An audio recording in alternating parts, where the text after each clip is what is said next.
அதன் நியூஸ் நேயர்களுக்கு வணக்கம். நான் கவிபாரதி. இனி தேசிய மற்றும் மாநில அளவில் நடந்த பல்வேறு நிகழ்வுகளை விரைவு செய்திகளாக பார்க்கலாம். பொங்கல் பண்டிகையின் 4ஆம் நாளான இன்று காணும் பொங்கல் விழா உற்சாகமாக கொண்டாடப்படுகிறது. இதையொட்டி பலரும் குடும்பத்தோடு உறவினர் வீடுகளுக்கு செல்லுதல், பூங்காக்கள், கடற்கரைகள் போன்ற சுற்றுலா தலங்களுக்கு செல்லுதல் என இந்நாளை கொண்டாடி வருகின்றனர். வீட்டில் சமைத்த உணவை எடுத்து சென்று சுற்றுலா தலங்களில் குடும்ப சகிதமாய் அமர்ந்து சாப்பிட்டும் உற்சாகமாக காணும் பொங்கலை பொதுமக்கள் கொண்டாடி வருகின்றார்கள்.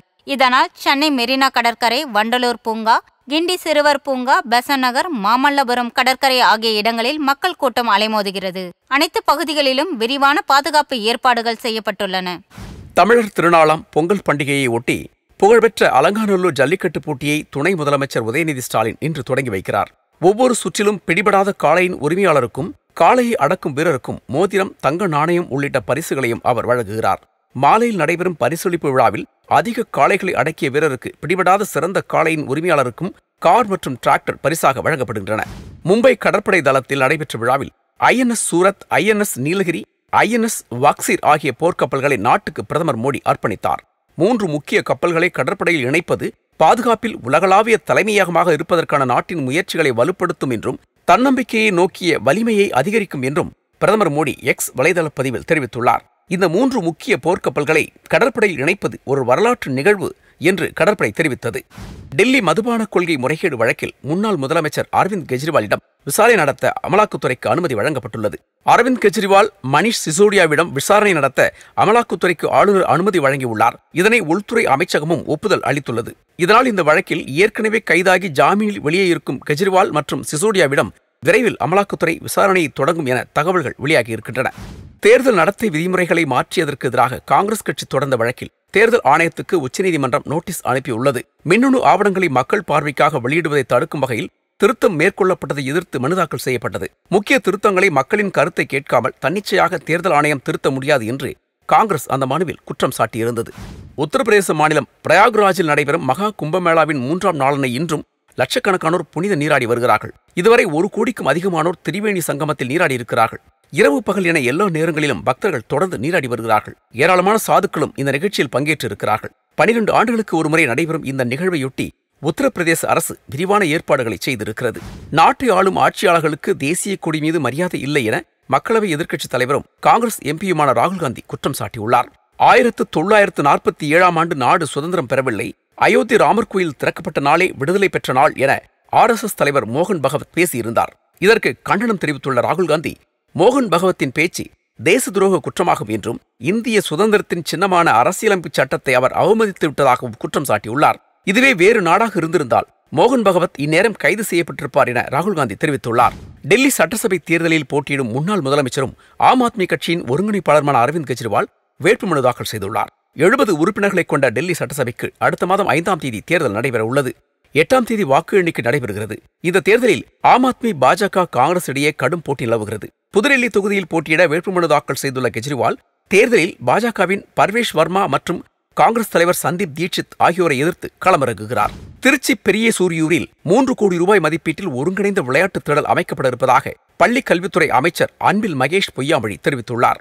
திருச்சி பெரிய சூரியூர் ஜல்லிக்கட்டு போட்டியை காண வந்த அமைச்சர் செய்தியாளர்களிடம் பேசியபோது இதற்கான அரசாணை ஜல்லிக்கட்டு விழா மேடையில் விழா கமிட்டியினரிடம் கொடுக்கப்பட்டதாக கூறினார். ஒருங்கிணைந்த விளையாட்டுத் திடலில் ஆண்டுதோறும் தை 2ஆம் தேதி சூரியூர் ஜல்லிக்கட்டு நடத்தப்படும் என்றும் மற்ற நாட்களில் விளையாட்டுப் போட்டிகள் நடத்தும் வகையில் திடல் அமைக்கப்படும் என்றும் அமைச்சர் அன்பில் மகேஷ் கூறினார்.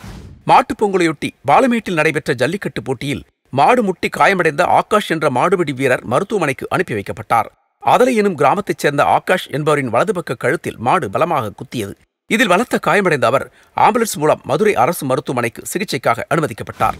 மதுரை தூத்துக்குடி ரயில்வே திட்டம் பற்றிய செய்தியாளர்களின் கேள்வி ரயில்வே அமைச்சரின் காதில் சரியாக விழவில்லை என ரயில்வே நிர்வாகம் விளக்கம் அளித்துள்ளதற்கு மதுரை நாடாளுமன்ற உறுப்பினர் சு. வெங்கடேசன் கடுமையாக விமர்சித்துள்ளார். இதுகுறித்து அவர் வெளியிட்டுள்ள எக்ஸ் தள பதிவில், மத்திய அமைச்சரின் அபத்தமான பதிலை கண்டித்து எல்லோரும் சொன்ன கருத்துகள் ரயில்வே நிர்வாகத்தின் காதில் ஏன் விழவில்லை, அதற்கு ஏன் 5 நாட்கள் ஆனது என கேள்வி எழுப்பியுள்ளார். தமிழ்நாட்டின் திட்டங்களுக்கு துரோகமும் செய்தியாளர்கள் மீது பழியும் சுமத்தும் இரட்டை வழி அணுகுமுறையை ரயில்வே நிர்வாகமும் அதன் அமைச்சரும் இனியாவது கைவிட வேண்டும் என்றும் அவர் பதிவிட்டுள்ளார்.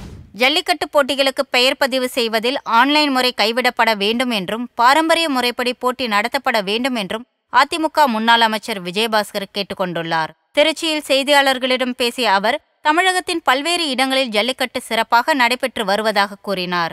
ஜல்லிக்கட்டு போட்டிகளை நடத்துவதற்கு பல்வேறு ஊர்களிலிருந்து விண்ணப்பங்கள் தொடர்ந்து வருவதால் தமிழக அரசு அவற்றை வேகமாக பரிசீலனை செய்து 5 நாட்களுக்கு முன்னதாகவே ஜல்லிக்கட்டை நடத்துவதற்கு உரிய அனுமதி வழங்க வேண்டும் என்றும் கேட்டுக்கொண்டார்.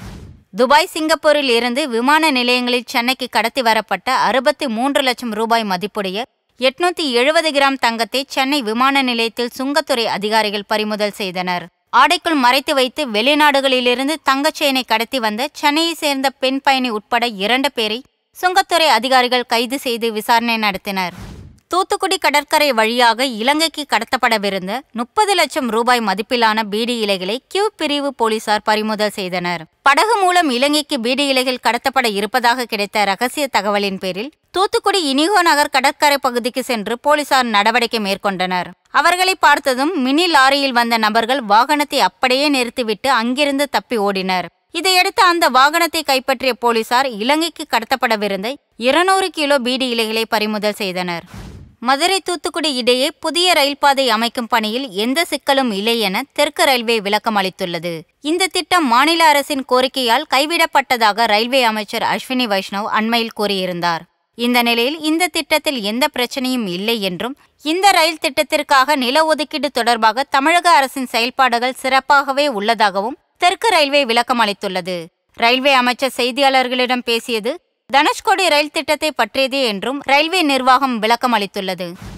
ஈரோடு மாவட்டத்தில் அமைந்திருக்கும் புகழ்பெற்ற கொடிவேரி அணையில் விடுமுறை தினத்தை ஒட்டி சுற்றுலா பயணிகள் அதிக அளவில் குவிந்தனர். கொட்டும் தண்ணீரில் குளித்தும் அங்குள்ள நீர்நிலைகளில் பரிசல் சவாரி செய்தும் அவர்கள் பொங்கல் பண்டிகை விடுமுறையை கொண்டாடினார்கள். கொடிவேரி அணையின் கீழ்ப்பகுதியில் பறந்து விரிந்த மணல் திட்டில் அமர்ந்தபடி அங்கு விற்பனையாகும் மீன் வறுவல் போன்ற உணவுகளை சாப்பிட்டும் அருகில் உள்ள பூங்காக்களில் விளையாடியும் விடுமுறையை உற்சாகமாக கொண்டாடி மகிழ்ந்தனர்.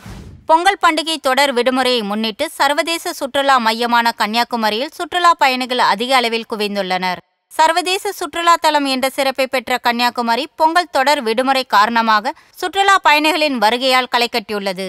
தமிழகத்தின் பல்வேறு மாவட்டங்களில் மட்டுமின்றி வெளிமாநில சுற்றுலா பயணிகளும் குடும்பத்தோடு அங்கு குவிந்து வருகின்றனர். திரிவேணி சங்கமம், படகுத்துறை உள்ளிட்ட அனைத்து இடங்களிலும் மக்கள் கூட்டம் அலைமோதுகிறது. விவேகானந்தர் பாறைக்கு படகில் செல்ல 3 மணி நேரத்திற்கு மேலாக நீண்ட வரிசையில் காத்திருந்து பயணம் மேற்கொள்கிறார்கள். கிழக்கு திசை காற்றின் வேக மாறுபாடு காரணமாக தமிழகத்தில் வரும் 21ஆம் தேதி மிதமான மழைக்கு வாய்ப்புள்ளதாக சென்னை வானிலை ஆய்வு மையம் தெரிவித்துள்ளது. வரும் 18 மற்றும் 19ஆம் தேதிகளில் தஞ்சாவூர், திருவாரூர், நாகப்பட்டினம், மயிலாடுதுறை, புதுக்கோட்டை, ராமநாதபுரம், தூத்துக்குடி, திருநெல்வேலி, கன்னியாகுமரியில் சில இடங்களில் கனமழைக்கு வாய்ப்புள்ளதாக கூறப்பட்டுள்ளது. சென்னை மற்றும் அதன் புறநகர் பகுதிகளில் சில இடங்களில் மிதமான மழை பெய்யக்கூடும் என வானிலை ஆய்வு மையம் தெரிவித்துள்ளது. சென்னையில் ஆபரண தங்கத்தின் விலை சவரனுக்கு 80 ரூபாய் உயர்ந்து ஒரு சவரன் 58,720 ரூபாய்க்கு விற்பனை செய்யப்படுகிறது. சர்வதேச அளவில் நிலவும் பொருளாதார சூழல், அமெரிக்க டாலருக்கு எதிரான இந்திய ரூபாயின் மதிப்பு ஆகியவற்றின் காரணமாக தங்கத்தின் விலையில் அவ்வப்போது மாற்றம் செய்யப்படுகிறது. இந்த ஆண்டு தொடக்கத்தில் இருந்து தங்கம் விலை உயரத் தொடங்கியுள்ளது. ஆபரண தங்கம் கிராமுக்கு 10 ரூபாய் உயர்ந்து 1 கிராம் 7,340க்கு விற்பனை செய்யப்படுகிறது. சில்லறை வர்த்தகத்தில் வெள்ளி விலை கிராமுக்கு 100 ரூபாய் என விற்பனையாகிறது. இத்துடன் இந்த செய்தி அறிக்கை நிறைவடைகிறது. வணக்கம்.